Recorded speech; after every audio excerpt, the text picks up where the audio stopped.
Здравейте! Всеки човек, всяка ситуация идват в нашия живот, за да ни научат на нещо. Да, чрез трудностите растем, да, чрез предизвикателствата се развиваме. Това е естествения начин тук на Земята човек да се развива, човек да се променя. И когато ние се страхуваме от промяната, когато се страхуваме да излезем от зоната си на комфорт, ние не стоим на едно място. Ние просто изоставаме.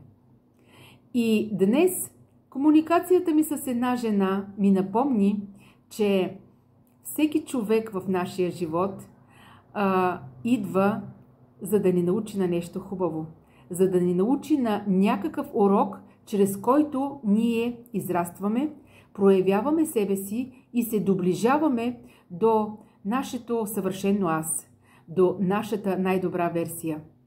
Защото единственият здравословен, естествен начин на живот е живот чрез развитие, живот чрез подобряване.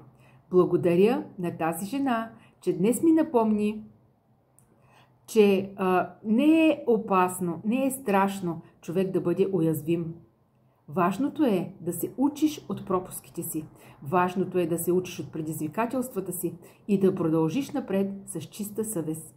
Прекрасен ден от мен! Аз съм Бисерка Вълчева, твоят експерт за себепознание, реализация и щастие.